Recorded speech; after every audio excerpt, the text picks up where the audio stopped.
Hey folks, you know what time it is. It's almost that time of year. The weather is getting warmer and I cannot wait to get out on my motorcycle and do some camping in the great outdoors. So today I'm going to share with you some of the items that I bring when I go motorcycle camping, items that I consider essential for me. So at the end of the video, I'll share with you some items that I consider optional, all depending on how far you plan to travel and how long you plan on being out there. So stick around and we'll get started.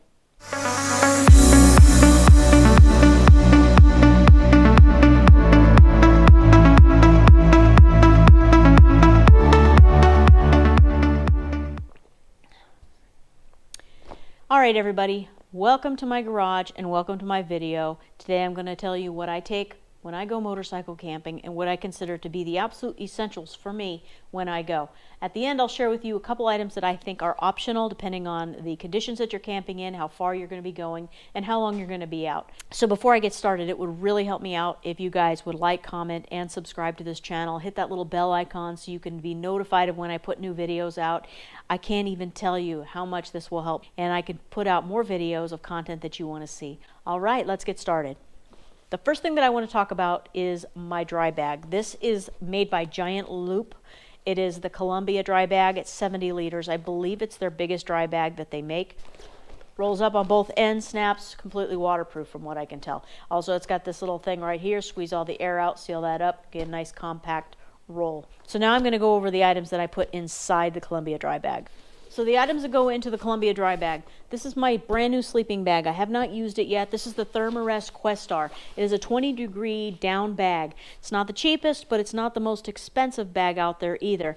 I'm really looking forward to using it. I bought a different compression sack so I can get it down a little bit smaller. So I bought this sleeping bag to use for backpacking as well. So I'm really hoping it works out. After I use it, I'll do a little mini review of what I think about it. So some of the features of this bag that I thought were pretty neat. It's a down bag, but it's treated with a water-based, environmentally friendly substance called the Nikwax. Basically, the down is treated, so it makes everything a little bit more water resistant as compared to a bag that is not treated. It's also got the Synergy link so that it will attach right to your mattress, which is nice because I tend to slip right off of it. This is my sleeping mattress. This is a air mattress. It's made by Zoo Believes. It's the Airlife 2000. This is the Tim Collins special. I bought it off of Amazon, and Amazon actually has a video of Tim Collins with his BMW 1200 GS running over this mattress multiple times, attempting to destroy it. I was looking for something that's a little bit more budget friendly.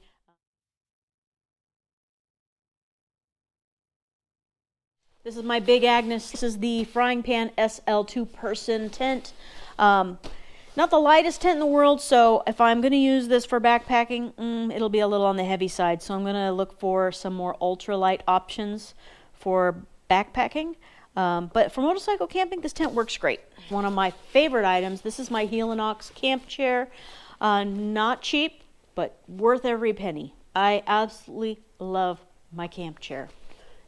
Nelson Rig motorcycle cover. This is the half cover if you've camped anywhere in the rain and woke up and your bike is all wet. This is nice to have if you go into like a restaurant or a store. You don't want all your gear just showing out there in case people want to come by and mess with it. So just covering it up kind of gives you a little bit more security. This is a first aid kit I picked up at REI. It's a 2-person hiker kit, but it's good. It's got all the basics. Keep this on the ends of my Columbia dry bag. That way if I need it in case of an emergency, I have easy access to it. I picked this up last year because I do a lot of camping in the desert, and sometimes I really wish that I had another ground cloth or a something to put up as a shade. This is a nice little thing I have. I usually take this when I go backpacking.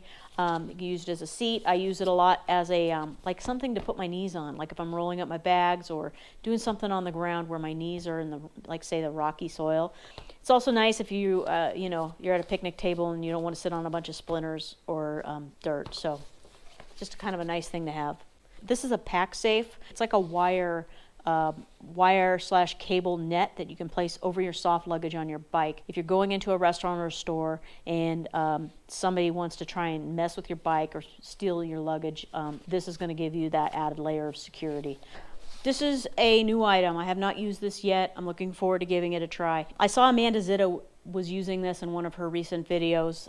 This is made by MSR. It's the 4-liter bag. seems really durable. It's got these straps on it, and you can probably lash it down to the outside of your bike, I guess, if you needed to. So I'm not exactly sure how I'm going to use this at this point, if I'm going to put it in my side cases or if I'm going to strap it on somewhere.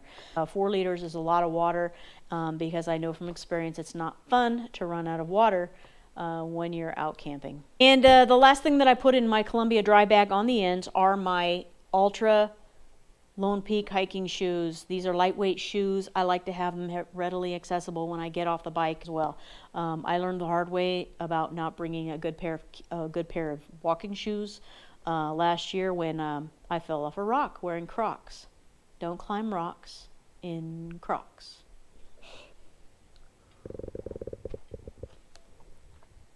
As you can see, I have the hard panniers on my bike, and I like to use these SW Motec Trex dry bags.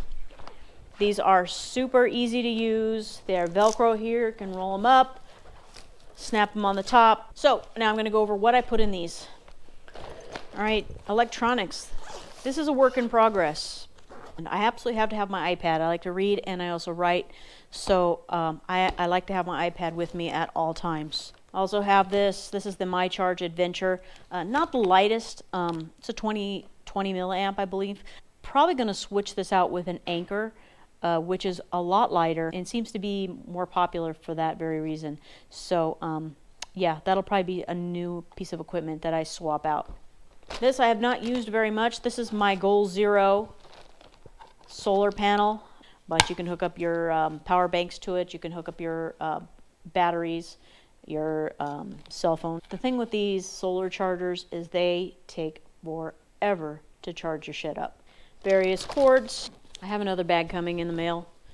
This is my drone. This is the DJI Mavic Air. I'm still learning how to use it, so don't judge. This is another item that I bring with me. This is a safety item. This is the Garmin InReach Mini. This is a great item because a lot of times when I go camping, I'm off the grid and nobody can really reach me. This connects to an app on your phone, and you can send satellite messages to your loved ones, let them know that you are okay. They can also send messages back. I highly advise. It's got an SOS button on the side. I do wear this on my body, and I'll show you where I put that later. In case for some reason I'm thrown off the bike and I can't get to my cell phone, I have this, and if I need help, I hit this SOS button and the first responders will locate me.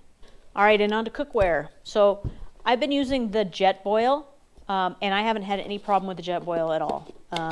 It's been really easy to use, but this year I want to experiment with different ways of cooking, so I'm going to try a couple different options. Okay. You stick it on there like that, and you just set it on there. I'm going to try a couple different camping recipes and whatnot. Having something that's more like a pan might be better than the Jetboil. This is a bunch of coffee and Via instant drink mix. Also might be trying some new coffee options as well rather than this instant stuff. In case you want to bring some sausages. This is a wash rag. It's got the little knobbies on it. This is a citronella candle. I like to have this in case I go somewhere where there are bugs. There isn't a whole lot of bugs here in the desert, but this is nice to have. Camp Suds biodegradable soap, spoon fork combo, little mixing spoon, scrubbing loofah. I think this is for dishes, not your body.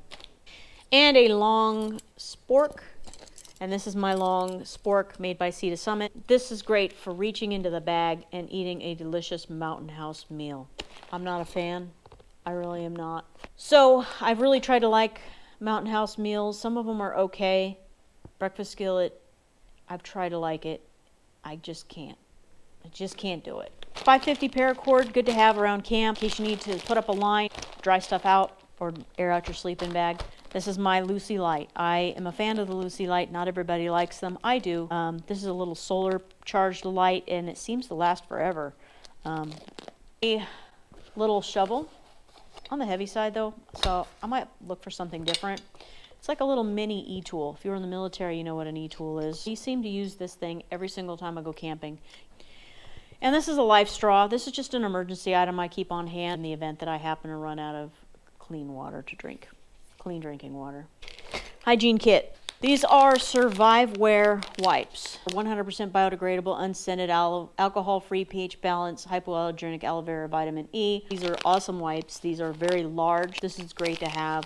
Keep yourself clean, especially before you get in bed at night. I just love these things. These things are awesome because I hate being dirty, but it makes you feel a lot better. But I would advise buying these in like the smaller trial size, in the event that you don't use them fast enough and you don't want them to dry out. So basically, I've just got the basic hygiene stuff. I don't know if you've noticed, these are like super hard to find lately. You know what you need.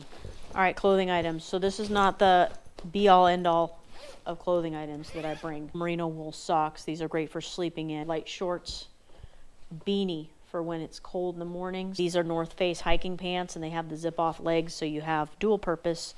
You can have shorts during the day and pants when it starts to cool down in the evenings or in the mornings. A thermal fleece. All right, so let's go over what is in my tank bag. This is my Giant Loop Fandango Pro bag. I'm gonna go over what I keep in it. First thing I need, because I hate helmet hair, is a hat. Sunglasses. This is a little disc lock. It's got a little alarm on it. Little cable. It's great for locking stuff to the bike. More wet ones, wet wipes. Have these handy. Perel. A multi-tool. This is like a Gerber or Leatherman. I have lens cleaning wipes. I wear glasses, so I like to have those handy. It'd probably work for your visor too. Padlock for this cable lock. This is my headlamp. Petzl Actic. It's got all the different functions, the red light, flashing light, and a bunch of different levels of brightness. I like to keep it in my tank bag, that way it's handy as soon as I get to camp. iPhone charging cable. Earplugs, absolute must, especially if you're on the freeway. And snacks, I've got, these are the RX bars. I've got some peanut butter, protein bars, so it's nice to have something on hand just in case. Eye drops, in case your eyes get dry from all the wind in your face. Little tactical flashlight that I think works great for camping. I want to say it's like 600 lumen. It's super bright. Extra lighter. All right, this is the helmet that I use. This is a Scorpion EXO AT950. I'm not going to do a review on the helmet. Amanda Zitto did a great review on her helmet, and I agree with everything that she said. Use the Sena communication system. Can't say enough about this either. This has been a great thing to have while on those long rides. Can accept calls on it, can listen to music on it. It's been amazing. All right, these are the pants that I wear. These are the Alpine Stars Stella Andes V2 Dry Star pants. I like them a lot, but they're really warm. So I wear these Under Armour leggings underneath them. And this is the Alpine Stars Tech Touring Dry Star jacket. These are my Forma adventure boots. These are the short ones. In the future, I think I'm going to go for the longer ones just because that'll offer me more protection. I always wear a hydration system. This is my old Camelback that I wear. I attach my Garmin InReach Mini right here to this hook. And this is like a space blanket. I always stick this in here just in the event I get separated from my bike and can't move. I got something to keep me warm. This is my road ID. This has got all my personal information on it, my emergency contacts on it, in the event that somebody finds me somewhere and they need to identify me. So it's a good thing to have, roadid.com. If I'm just going on a short overnight or I want to have a specific meal when I get to camp, I sometimes will pack this little cooler. Some of the extras that I bring, I may bring my North Face puffy jacket. It would be nice to have it sometimes in the mornings. Packs up real super small, so I might be bringing that. Also rain gear. I haven't brought rain gear with me yet, but it's something that is that I have on hand in case that I do need it. Also, if I want to get to camp, and if I get to camp and I want to have, say, a nice cold beverage or you know, a particular item of food that I want to eat that I need to keep cold.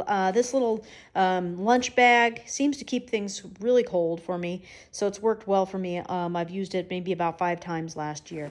So anyway, those are the little extra items that you could bring if you needed to, depending on the circumstances and the conditions that you'll be camping in. I hope you found this video informative.